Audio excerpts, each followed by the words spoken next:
Could you please introduce yourself? Hi, I'm Kirk Hammett, lead guitar, Metallica. I'm James, vocals and guitar. It's a real honor for me to have an interview with you guys. So please, let's start. We got a new album. You just came over here in Holland like last night. Yeah, we arrived about 12 o'clock last night. Flew in and glad to be here. Yeah. It's a beautiful city, Amsterdam. And, you know, Holland has always been behind Metallica ever since the beginning. I can remember we played here in 1983 in Zwolle. I think it was the Rhino. Aardschok Festival, and that up to that point, that was like the biggest audience we had ever played in front of. It was like 5,000 or 6,000 people, and we were just blown away by the love and respect that all the people in Holland showed us from the very beginning. Mm-hmm. So you know, Holland plays a very special part, at least in my heart. Yeah. Do you still remember a lot of gigs that you played here, or like in other countries? We played other countries, didn't we? Yeah, I think we did. Yeah, pretty much everyone that would have us. Yeah, I mean, we even played Liechtenstein, and that's not even a country. Okay, and that's what is it? A city or something? Well, isn't it like a city-state or a city-state? Yeah. That's what we would call it in America, a city-state. It's been 4 years you've been over here in Holland, and what happened in those 4 years? Like, you didn't play much and had some troubles. Oh, what trouble? Like you've been in rehab, isn't it? That was no trouble. There was no trouble. Okay. That was yeah. Well, between Napster, Jason leaving, rehab, there was a lot to deal with, personally and as a group called Metallica. You know, it was Jason leaving. Well, I think really Napster started some of that stuff. In the famous Playboy interview that kind of showed. I mean, that was the first time where I think we were able to see. Because we were interviewed separately at a time of break, that man, our realities are completely different, and the way we talked about each other when the others weren't in the room was just really disrespectful, and things were just not good. And that's one of the reasons that Jason left. Well, I think he was fairly well. It was in the article. You could see that he was on his way. He had. You know, we'd all chosen our way of escaping, and mine was obvious, and his, I think, was escaping into his future. I think he had for years planned some other thing outside of Metallica. Yeah, a lot of side projects. Yeah, but something that I think he was willing to go for, you know, and he eventually did. And by the time we got to the hotel room with the therapist and with everyone sitting around to try and connect, and let's figure this thing out. You know, let's work on this. He had made up his mind, and it was obvious that it was a little too late for him to be able to open up and fix some of this stuff. He was very, very determined to do what he decided to do. I mean, we were ready to sit down there and work out any sort of differences and disagreements we had. I mean, we gave him that opportunity, but he wouldn't have any of it. I mean, he came to the meeting with a definite purpose, and he was going to execute that purpose, and that purpose was, you know, telling us that he didn't want to be a part of the band anymore. And, you know, it's really ironic, because if he would have stuck it out maybe just even a few days more, you know, we could have all been here right now. But, you know, things like this happen for a reason. And so, I mean, we really just have to accept the facts, you know, as they unfold. Oh, sorry. Yeah. Yeah. But now you found a new guy, like Rob Trujillo. He's ex-bass player of Suicidal Tendencies. And also Ozzy Osbourne also. Yeah. How did you come up with him? Did you try a lot of guys?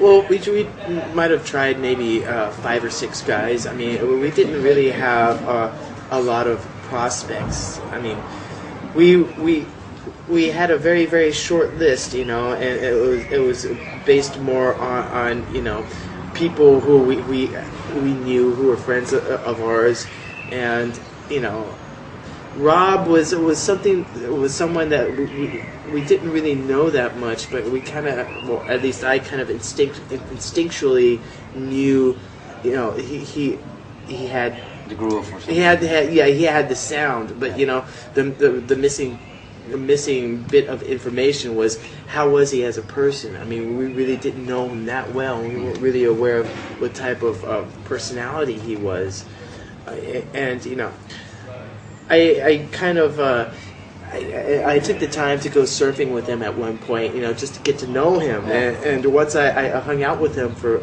2 or 3 days, that's when I actually asked him if he was interested in coming up and auditioning for us. And when he said, yeah, we kind of left it at that. And I said, well, when we actually get around to auditioning people, we'll give you a call. And so 5 or 6 months later, we gave him a call, and he came down and auditioned. And it clicked.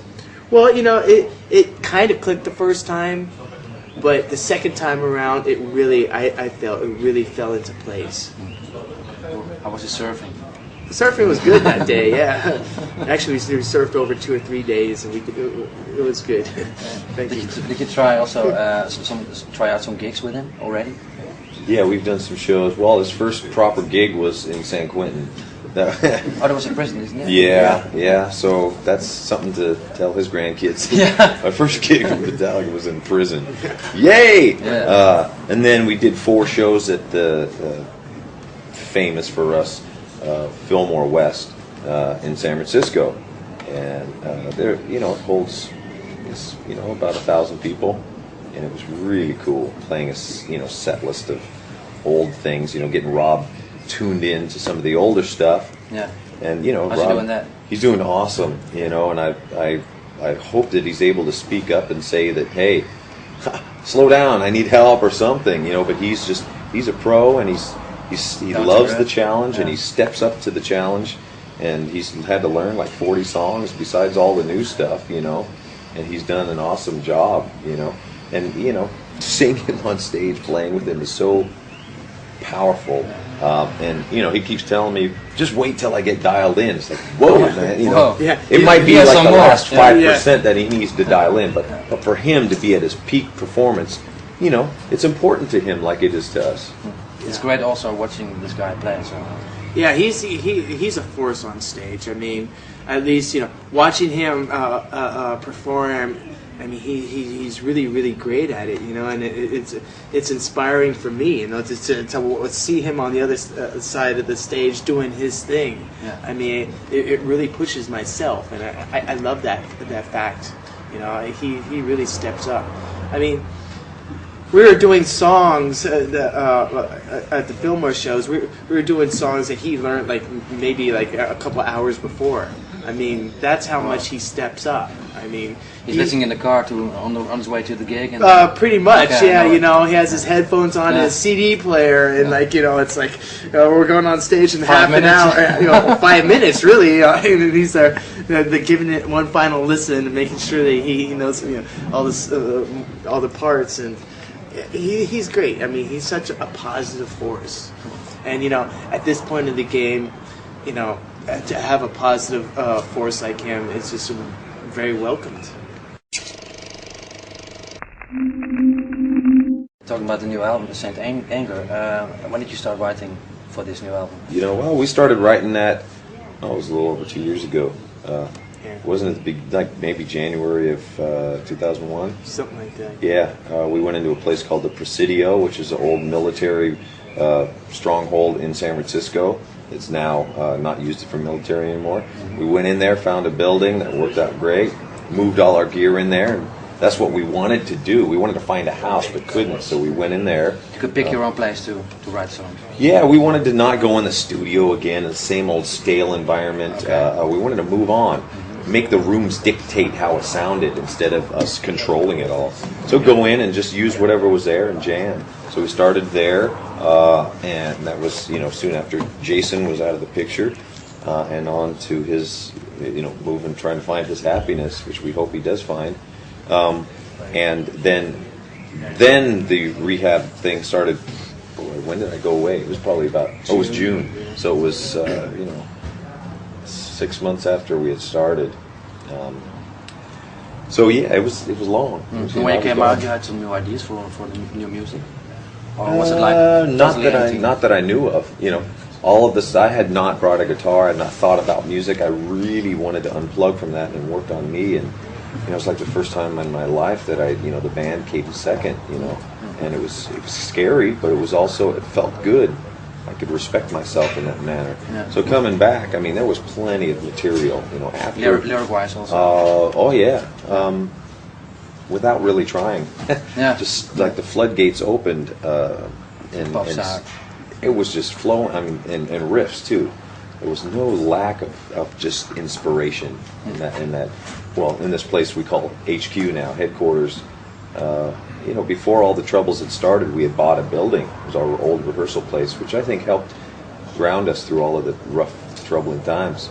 And just the vision of us being in there one day was enough to pull us through some of this rough stuff. And the place is awesome. It's a sanctuary. It's a safe haven. It's a clubhouse. It's playground. Everything in it. Amps for days, guitar. It is a playground, literally. Yeah. Okay. You also had some lyric-wise on the album. You wrote some new lyrics for the album, isn't it? Yeah, I mean, we for all. The first time. Yeah, we all. Yeah. What's that? Yeah, a couple of minutes. Okay. All right. Okay. Yeah, we all wrote lyrics. I mean, we all helped James in the lyric department, and it was a very, very cool thing, at least for me to do, because I had never really tried to write a lyric ever in my life, Yeah. And it was through actually Bob Rock kind of like pushing for us to help James write lyrics that we actually got an opportunity to sit down and try to scribble down some lines and kind of help James write some lyrics. For me, it was a mind-blowing experience because I discovered another way to contribute to the band. That was different from the way I usually contribute to the band, which is mainly through my guitar playing, and it kind of opened up a whole new world. And nowadays, lyrics to me mean so much more than they used to. I mean, other bands' lyrics, our lyrics. I mean, I have more of an awareness of lyrics in general, and it's just an amazingly cool thing. Cool. And what songs did you write lyrics? But there's lyrical contributions to everything. I mean, there's so many lyrics written. I can't remember who wrote what. I mean, it's just a great opportunity, and I feel much more emotionally attached to the songs now. I mean, I was always emotionally attached to the songs, but it goes even deeper now. Yeah. Okay. What do you expect from the album when it comes out within 2 weeks? Do you think you're going to conquer the world again? Because I think so. We don't own it already? Yeah, I thought we already conquered it in 1992 or something. Yeah, okay. But still be the kings of metal. Well, I don't know. We wrote this thing from the heart at the right time, and it just we want people to connect with it somehow. It doesn't have to sell 2 zillion copies to be successful. It's a success already because it's joined us in a brotherhood that haven't felt ever before, so it is a success. You're completely happy with the new record already? Totally. I'm beyond proud. I think that's the most important thing when you're making right. Music. Absolutely right. Okay, let's wrap this up. Thank you very much. Very good. Thank you. Thanks, appreciate it. Cool.